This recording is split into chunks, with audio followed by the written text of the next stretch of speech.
La commande qui t'a marqué positivement.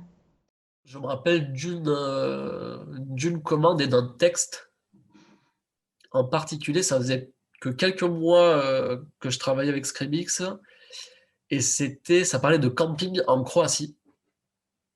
Et la Croatie, c'est un pays où je ne suis jamais allé, que je connais très peu. Et j'ai adoré découvrir ce pays à travers le camping, mais il y avait plein d'infos utiles, etc. J'ai vraiment appris chaque région de Croatie. J'ai appris qu'il y avait des décors de Game of Thrones là-bas, etc., dans le sud du pays, et plein de choses qui ont fait que c'était super. En fait, j'ai appris plein de choses. Et encore aujourd'hui, je me rappelle de petites infos que je ressors parfois au détour d'une conversation. Préféré? Qu'est-ce que j'ai préféré écrire? C'était les textes de camping au tout début, où j'ai commencé, parce que j'avais un petit côté, je crois que la commande était pendant l'hiver, et il y avait un petit côté vacances sympa, les campings pour les enfants, un petit côté de soleil, c'était sympa. Après, il y en a eu d'autres, mais celui-là, j'ai bien aimé. En plus, c'était les premiers gros articles, c'était carrément une période de test, tu sais, Scribix commençait. Moi, je débutais chez Scribix aussi, donc ouais, c'était texte camping. Et moi, j'avais découvert les plantes, enfin, tout ce qui était jardinage, comment décorer un escalier de jardin avec les plantes. Et c'est un champ lexical qui est très agréable à manier, en fait. Donc, c'est vraiment une thématique d'écriture dans laquelle j'aime bien me spécialiser, bien en apprendre et oui, de devenir expert, justement, parce que c'est très agréable à écrire dessus.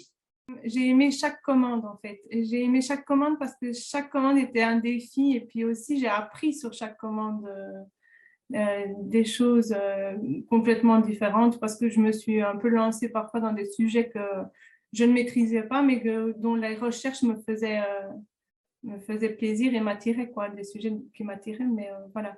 Donc je crois que j'ai pas de commande que je préfère mais chaque commande est un plaisir. Ouais. Et la pire.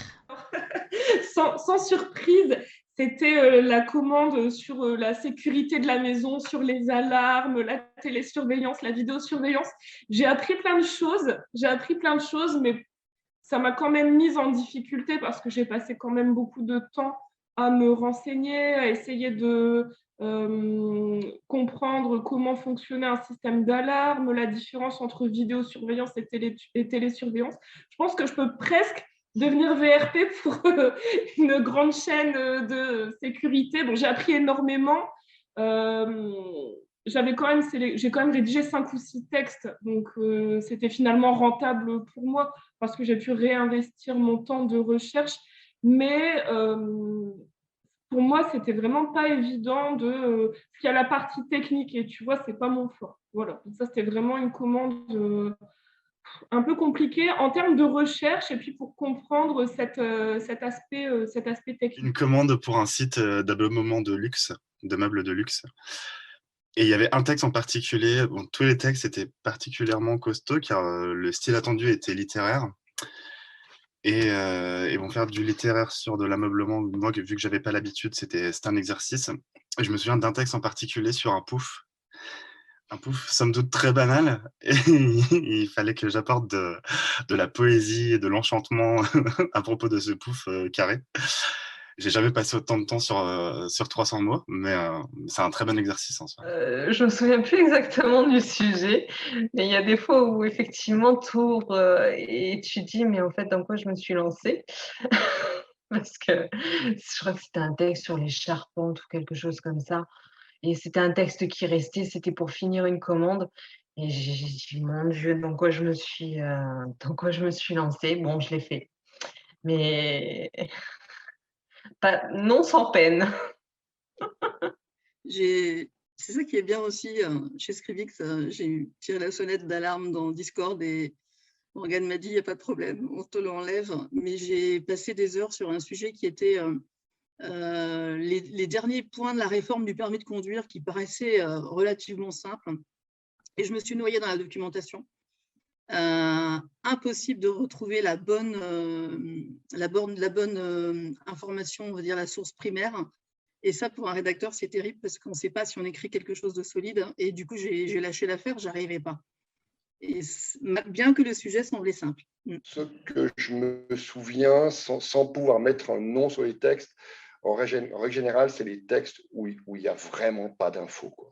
Et ça nous arrive de temps en temps, où le client donne extrêmement peu d'infos. Son site internet, il est tout nu. La SERP est à côté de la plaque. Et il faut vraiment aller à la pêche aux infos, parce que sinon c'est du remplissage et c'est pas le but. C'était sur des chevalières que je trouvais absolument épouvantables, que je trouvais vulgaire en plus, et puis il fallait expliquer pourquoi il fallait absolument avoir ce bijou que moi-même je trouvais moche. Alors, oh, mon Dieu, 1500 mots sur un truc qu'on déteste, plus jamais. Je ne suis même pas allée voir le site, et forcément ce site, il n'est pas dans mon book. Ben, le premier que j'ai fait chez vous, pour être sélectionné, il ne faut pas le dire, hein. Faut pas le dire.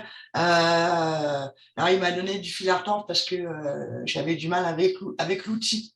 Je ne comprenais pas comment il fallait positionner les balises, etc. Donc, c'est vrai que c'est rien que pour ça, Scribix, ça permet d'énormément apprendre parce qu'on s'aperçoit qu'un mot-clé positionné en début de phrase dans une balise H1, H2 ou H3, il va faire qu'il va être lu différemment, bon, et par l'internaute, mais surtout par le moteur de recherche.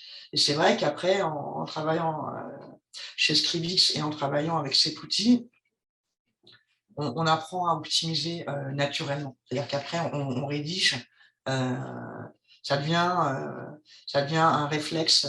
C'est pour ça que j'aime beaucoup les outils SEO. Il y en a beaucoup qui vont les dénigrer et à dire bon, il faut écrire comme on le sent. Non, moi, je pense que c'est pas vrai. Le fait de travailler avec des outils SEO, ça nous apprend à bien rédiger, à enrichir notre univers sémantique. Il y a des mots auxquels on ne pense pas. Si l'algorithme les choisit, il est quand même plus puissant que nous parce qu'il sait crawler et il sait ressortir tous les mots qu'il faut employer.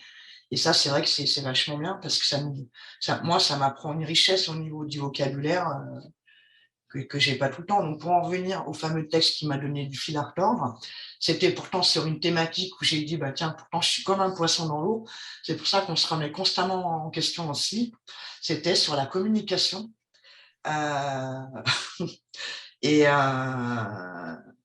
j'ai eu du mal à le mettre en avant. Bon, à la fin, j'ai réussi, j'étais contente. Mais c'est vrai que je me suis remise en question parce qu'au début, j'ai dit, bon, allez, en une demi-heure, je fais mon texte de 800 mots. Et pour finir, j'ai bataillé toute une après-midi. Voilà. Maintenant, c'est vrai que j'ai tellement pris l'habitude que là, je rédige de plus en plus vite. Voilà. Et tout en l'optimisant. Donc ça, c'est ça qui est bien aussi. Parce que plus on rédige, plus on écrit vite, plus on optimise naturellement. Et là, on commence vraiment, vraiment à se faire plaisir. Voilà.